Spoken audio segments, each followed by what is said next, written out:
Okay, today we're doing the surface anatomy and using your worksheet that you've been assigned through Google Classroom, we're going to be doing the foot bony anatomy. So at different points during this video, I'm going to say pause the video. That'll give you the opportunity to go ahead and work on your worksheet. Then you'll come back and you'll start up the next section. So that way you're kind of breaking up the video along with the worksheet that you're filling in your answers for. So today we're going to be talking about the bones in the foot, and we're going to talk about three regions of the foot. And your foot is basically split up into three areas. So we have, using this model here, we have the toes and these long bones here. So this whole area would be called the forefoot. Then you have these roundish bones, or these kind of more square roundish bones in the center of the foot, we call the midfoot.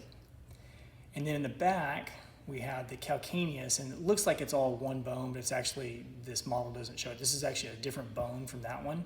So this is the talus and the calcaneus. So those are the different regions that we're going to be talking about when we talk about the foot. So the first one we're going to talk about is we're going to talk about the forefoot, and we're going to be talking about the toes. So the toes are actually called phalanges. And so basically your phalange is going to be from the very tip of your toe right up in here until it meets your foot. And this phalange is actually got three bones located inside of it. So if we take that foot model, you can see here, this would be your second toe. It's got 1, 2, 3 bones. So the way we refer to these toes, we refer to them by 1 through 5. So your big toe is referred to as the first phalange, second phalange, third, fourth, and fifth.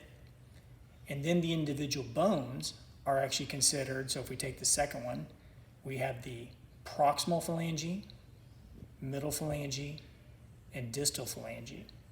And all the bones are the same way. So the way I'd refer to this would be the second proximal phalange, second middle phalange, second distal phalange.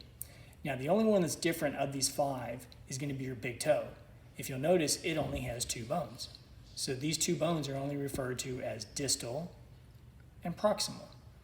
So this is going to be all of your phalanges. So 1, 2, 3, 4, 5.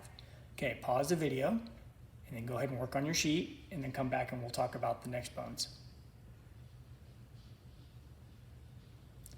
Okay, so you've done your phalanges. The next one of the bones that we're going to be working on are going to be referred to as your metatarsals. Okay, so the metatarsals are these long bones that are located just behind the phalanges, and they're numbered exactly the same way. So this would be the first metatarsal, second metatarsal, third, fourth, and fifth metatarsal. So if I'm looking at her foot, and I were to take my fingers and kind of put it right up against to where the crease in her ankle is, and that would be pretty much the end of the phalange, or the metatarsals. So I'm going to go ahead and draw these in. So this would be her first metatarsal, second, third, fourth, and fifth. So they run up to right about there. So that's going to be your metatarsals. So those are all still part of, along with the phalanges, that's part of your forefoot. So go ahead and pause the video, fill in those questions, which are basically these bones right here. Okay, so that's your metatarsals, and then here's your phalanges.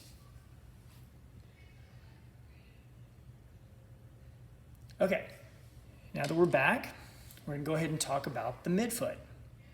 So the midfoot, a lot of times they refer to these as round bones, even though they're really kind of more squarish in shape.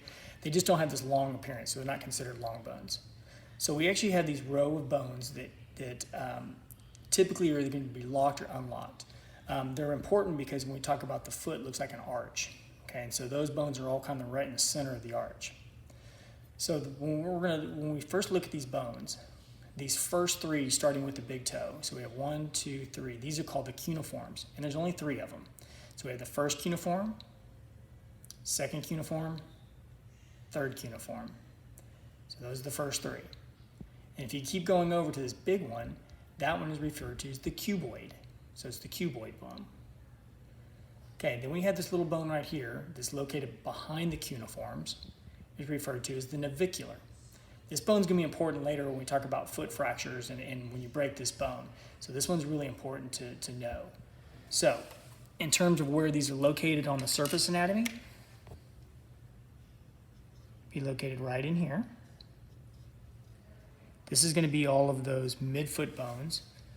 And the most important one we talked about so far, we're going to turn her foot to the side a little bit. Turn her foot to the side.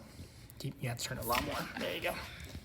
Okay, so if I take this bone right here, and I come down just slightly until I felt this first little bump, that right there is part of the navicular. Really important bone, okay? All right, go back up over here. All right, so one more time. We have the midfoot. We have the first, second, and third cuneiform. We have the cuboid, and then we have the navicular. All right, go ahead and pause the video, go fill those in, and then come on back. Okay, to finish out the bones in the foot, we're going to talk about the hind foot. So here again, this model doesn't have a great representation because it looks like it's all one bone. But this is actually the calcaneus, which is your heel bone. And there's this little bone right here, and it's actually a separate bone called the talus. This is one of the few bones that you actually can't palpate. Remember, palpate means to touch. It's actually very difficult to palpate that bone because it actually, when you have your tibia and fibula, so like that, they cover most of that bone.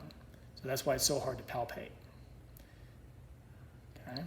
So if we're on our model here, the talus sits on top of the calcaneus. Okay, so if I've got her foot, and I'm gonna have her foot, turn her foot to the side again as much as you can. So here's your heel back here. This is the calcaneus. Okay, and that goes all the way around to the other side. If I actually wanted to find her talus, the only way I can do that is I would actually have her push her foot down, so into plantar flexion, and then I would push, I'll pull this down a little bit right there. You can see it. There you go. So it'd be right in here. That's where the only place that you can actually feel the talus. Okay, flatten your foot back out. Okay, so that's going to be our hind foot. So we have the talus and the calcaneus. Okay, you can go ahead and fill in the rest of the answers for that, and we'll have a video next week.